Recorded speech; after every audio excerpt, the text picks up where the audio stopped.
حاضرین محفل، تمام معزز سامعین، آج میں کسی دوسرے کام سے یہاں پر آیا ہوا تھا. مجھے اس میٹنگ کے بارے میں اطلاع ملی اور مجھے لگتا ہے کہ اسلام جم خانہ اب جن اصولی چیزوں کی طرف جا رہا ہے، یہ ایک انٹرٹینمنٹ کا ہی سینٹر نہیں ہے، بلکہ ایک تھاٹ پروسیس کے شروع ہونے کے سینٹر اب یہ بنتا جا رہا ہے. اس میں یہ جو ٹاپک ہے نا، یہ بہت ہی اہم ہے. اس کا درد شاید ہم کو اس لیے نہیں معلوم ہوتا ہے کہ ہم میں سے کوئی شخص جیل گیا نہیں ہے، اور خدا نہ کرے کہ کوئی وقت آئے کہ ہم میں سے کوئی شخص یا ہمارا کوئی عزیز جیل کی یا حوالات کے سلاخوں کے پیچھے پایا جائے. مگر اس کرب کو بیان کرنا ناممکن ہے، اس ذلت کو، اس رسوائی کو بیان کرنا ناممکن ہے جو کہ کسی شخص کے اریسٹ ہونے پہ اس کو محسوس ہوتی ہے. ہم وہ بدقسمت لوگ ہیں جن کی تعداد جیلوں میں ان کی آبادی کا جو تناسب ہے، پروپورشن ہے، اس سے کم دوگنی ہے. آپ کسی پولیس اسٹیشن میں چلے جائیے، کسی بھی وقت چلے جائیے، ہر پولیس اسٹیشن میں ایک اریسٹ لسٹ ہوتی ہے. آج کتنے لوگ اریسٹ ہوئے، کس میٹر میں اریسٹ ہوئے، نام پڑھ لیجئے. مجھے آگے بتانے کی ضرورت نہیں ہے. یہ ایک ایسا مسئلہ ہے جس کی بنیادیں بہت گہری ہیں، اور جس کے لیے واقعی ہم سب کو بیٹھ کر سوچنے کی ضرورت ہے کہ ہمارا معاشرہ کہاں جا رہا ہے، ہم کہاں جا رہے ہیں، ہمارے بچے کہاں جا رہے ہیں. ان کے اندر جو کلچر آ رہا ہے وہ کلچر کون سا ہے؟ کیا وہ کلچر ہم کو صحیح ڈائریکشن میں لے کر جا رہا ہے؟ لیکن آج کا جو مسئلہ ہے وہ ہے کہ وہ لوگ جو بدقسمتی سے جیلوں میں بند ہو گئے، شاید کم لوگوں کو معلوم ہوگا کہ قریب آج سے 12-13 سال پہلے 2008 میں، جہاں تک مجھے یاد پڑتا ہے، کرمنل پروسیجر کوڈ CRPC جس کے انڈر میں ٹرائل چلتے ہیں، اس میں ایک امینڈمنٹ آیا ہے. اور وہ امینڈمنٹ یہ ہے کہ 7 سال تک کی جو پنشمنٹ ہے کسی بھی جرم کے لیے، 7 سال سے کم پنشمنٹ اگر ہوگی تو وہ چھوٹے آفینسز ہوتے ہیں. اگر اس میں سے کوئی شخص جیل میں ہے اور اس کا 50% وہ وقت وہاں گزار چکا ہے، تو اس کا رائٹ بنتا ہے ٹو بی ریلیز آن بیل. اس کی رائٹ ہے، یہ اس کا حق ہے. میں اس کے پہلے بھی کئی NGOs میں جا چکا ہوں اور اس حوالے سے کئی گفتگویں کر چکا ہوں. تو ہم نے ہمیشہ یہ سجیسٹ کیا ہے کہ سب سے پہلے وہ لسٹ نکالو، ان کو چھوڑنا ضروری ہے. ایک پروسیجر ہوتا ہے جس کو پورا کرنا ہے. وہ پروسیجر اگر ہم نے پورا کر لیا تو وہ بیل آؤٹ ہو جائیں گے. اس کو کرنے میں زیادہ مشکل نہیں ہے، اس لسٹ کو نکالنے میں بھی بہت زیادہ تکلیف نہیں ہے. آپ ایک رائٹ ٹو انفارمیشن میں مانگ لیجئے جیلر سے، وہ آپ کو بتا دے گا کہ یہ آدمی جیل میں کب آیا، کتنے دن ہو گئے، کون سے کیس میں ہے، کون سی سیکشن لگی ہے، اور کوئی بھی شخص اس سیکشن میں کیا میکسیمم پنشمنٹ ہے اس کو دیکھ سکتا ہے. 50% کرنے میں بہت زیادہ الجبرا کی ضرورت نہیں ہے، ہم میں سے ہر شخص اس کو کر سکتا ہے. سوال اس بات کا نہیں کہ کتنے لوگ جیل میں بند ہیں، سوال اس بات کا ہے کہ کیا ہمارا ضمیر زندہ ہے. یہ سوال ہم کو اس کو نہیں، خود کو پوچھنا چاہیے. اس کے پہلے بھائیوں نے جو تقریر کی، میں اس کو دہرانا نہیں چاہتا. میں صرف ایک پوائنٹ کی طرف اشارہ کرنا چاہوں گا، یہی اسلام جم خانہ ہے. آپ سب کو معلوم ہے کہ شادی کے لیے بکنگ کا کیا ریٹ ہے یہاں پہ، مجھے بتانے کی ضرورت نہیں، آفس نیچے ہے. جن بھائی کو معلوم نہیں جا کے لے لیں. جو سجاوٹ ہم کرتے ہیں، جتنے لوگوں کو بلاتے ہیں، دعوت کرتے ہیں، جو کھانے کی پلیٹس ہوتی ہے، بیٹھ کر کے اس کا کیلکولیٹ کیجیے کیا کاسٹ ہے. میں کہتا ہوں 10% اس کا نکال دو، 10% مہمانوں کے یادی کم کرو، کچھ فرق نہیں پڑتا ہے. جو لاک ڈاؤن میں شادیاں ہوئی کیا وہ ناکام ہو گئی ہیں؟ جس میں 20 لوگ گئے ہیں، 30 لوگ گئے ہیں، 50 لوگ گئے ہیں، کیا وہ لوگ خوش نہیں ہیں؟ وہ لوگ جو کورٹ میرج کرتے ہیں ان کی شادیاں نہیں چلتی ہیں. تو اتنا بڑا انتظام کرنا کیوں ضروری ہے؟ یہ سوال کیا ہم نے اپنے آپ کو پوچھا ہے؟ اور اگر یہ پیسے بچیں گے تو کیا یہ لوگ اندر رہیں گے؟ اور اس میں کوئی مذہب ملت کی تفریق نہیں ہے، انسان ہے، انسان کے لیے ہم نے کوشش کرنی ہے. لسٹ نکالیے کون کتنے سال سے ہے، جو سب سے زیادہ وقت سے ہے، ہم پہلے اس کو لیں گے.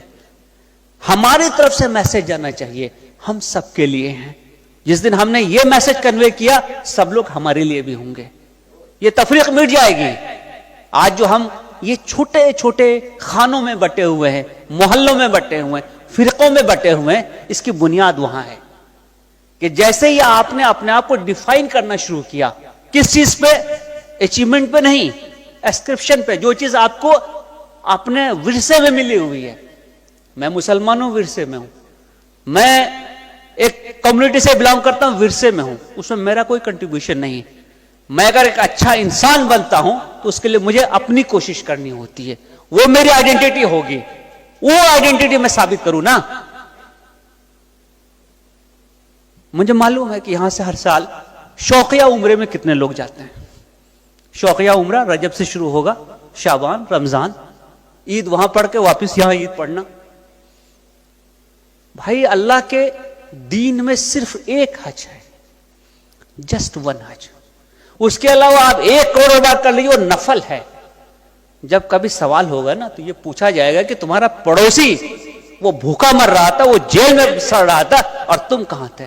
ہلٹن میں، حرم کے سامنے، اوبرائے میں، مدینہ میں. کیا یہ ہمارا فریضہ ہے؟ ہم کو سوچنا چاہیے. دیکھیے ہمارے مذہب میں جس چیز کی سب سے زیادہ ضرورت ہے نا، آپ دیکھ لیجئے، فرض بہت آسان رکھا گیا ہے. 2 رکعت فجر کی، 4 ظہر، 4 عصر، 3 مغرب، 4 عشاء. فرض یہی ہے. بہت چھوٹی چھوٹی چیزوں کو فرض رکھا گیا ہے کیونکہ وہ سب سے ہو سکتا ہے. اس کے آگے جس چیز کے بارے میں اللہ نے قرآن میں سب سے زیادہ ذکر کیا ہے وہ انفاق ہے. اپنا مال اللہ کے راہ میں خرچ کرنا. کتنی صورتیں اس پہ ہیں انفاق پہ. حتیٰ کہ یہ کہا گیا کہ جس نے اللہ کے راہ میں اپنا مال خرچ کیا اس نے اللہ کو قرض دیا. قرآن نکال کے پڑھ لیجئے. یہ نہیں کہا کہ جس نے 50ویں بار عمرہ کیا وہ اسے اللہ کے راہ میں خرچ کیا ہے. یہ نہیں کہا گیا. یہ نہیں کہا گیا کہ اتنا بڑا افطار کا ارینجمنٹ کر دیا میں نے تو بہت اچھی بات کر دی. یہ کہا گیا کہیں پہ؟ یہ آدمی جس کو کھانا نہیں مل رہا ہے، یہ آدمی جو اپنے دوستوں سے، رشتہ داروں سے، ماں باپ سے دور ہے. اور مجھے بتانے کی ضرورت نہیں ہے کہ جیل کے اندر کا ماحول جا کر دیکھیے. جہاں 10 آدمی ہونے چاہیے 25 ہیں، اوور کراؤڈڈ ہیں. تو کیا ہمارا انسان کے طور پر یہ فرض نہیں بنتا ہے کہ ہم اس چیز کو پرائرٹی دیں، اس کے لیے کوشش کریں، اس کے لیے آواز اٹھائیں؟ اور میں آپ کو بتانا چاہوں گا کہ جس دن یہ آپ آواز اٹھائیں گے اس دن بہت سارے لوگ اس کارواں میں شامل ہو جائیں گے. ابھی یہاں پہ میں دیکھ رہا تھا کہ کون کون سے ٹرسٹ یا کون کون سے ایسوسیشن جڑی ہوئی ہیں. آپ کسی اور کام کے لیے ان لوگوں کو ساتھ لا کے دیکھ لیجئے. یہ جو لکھا ہوا نا یہاں پہ، نہیں آئیں گے. یہ صرف اسی کام کے لیے آ سکتے ہیں کیونکہ یہاں انسان زیر بحث ہے.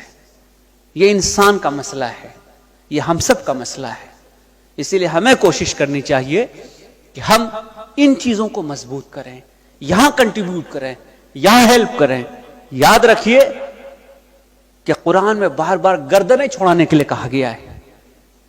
آپ سے کوئی غلطی ہو جائے کیا کہا جاتا؟ گردنیں چھوڑاؤ، آزاد کرو، غلام آزاد کرو. آج کے دور میں غلام کون ہے؟ یہ جیل کے اندر، یہ آج کے دور کا غلام ہے. یہ اپنی مدد خود نہیں کر سکتا ہے، یہ اپنی گردن نہیں چھوڑا سکتا ہے. اگر ہم نے کوشش کی تو اس میں سے جتنے لوگ نکل سکے، یہ میں سمجھتا ہوں کہ انسانیت کی سچی خدمت ہوگی. اور یہی ہم سب کا شعار ہونا چاہیے، طور طریقہ ہونا چاہیے. ہماری سوچ میں یہ بات آنی چاہیے. ہم میں سے جن لوگوں نے کیسز فیس کیے ہیں ان کو معلوم ہے کہ ایک کیس لڑنے میں کورٹ میں کیا حالت ہوتی ہے. ڈسٹرکٹ کورٹ ہو، ہائی کورٹ ہو، سپریم کورٹ ہو، ایک وکیل کے اپیرنس کی کاسٹ کتنی ہے؟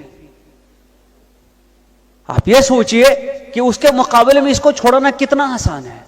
اور یہ جو پٹی کرائمز ہے نا، اس پٹی کرائم میں آدمی اس لیے موجود وہاں پہ ہے کیونکہ وہ ڈاکومنٹ پروڈیوس نہیں کر سکتا ہے. بیل کا جو 10,000 روپیہ 15,000 روپیہ بھرنا ہے وہ نہیں بھر سکتا ہے، شیورٹی نہیں اس کے لیے، اس کے پاس کوئی جانکار آدمی نہیں ہے. ہو سکتا ہے یو پی کا آدمی ہو سکتا ہے بہار کا آدمی ہو، اڑیسہ کا آدمی ہو، یا کوئی اس کو جانتا نہیں ہے، اس کی شیورٹی کون دے گا؟ اس لیے یہ وقت آ چکا ہے کہ ہم ذرا اپنے آپ پہ جو اتنا توجہ دیتے ہیں نا، وہاں سے نظر ہٹا کے آس پاس نظر ڈالیں. یاد رکھیے، آپ کے گھر کے چاروں طرف اگر گندگی ہے نا، کچرے کا انبار لگا ہوا ہے، تو آپ کا گھر خوبصورت نہیں ہوگا. سماج میں اگر یہ صورت ہے تو سماج خوبصورت نہیں ہوگا.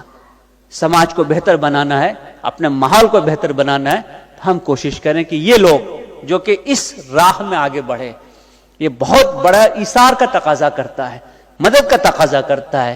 جو ہو سکے ہم کوشش کریں کہ مدد کریں، اور اپنے تئیں کم سے کم کچھ لوگوں کی تو گردنیں آزاد کریں.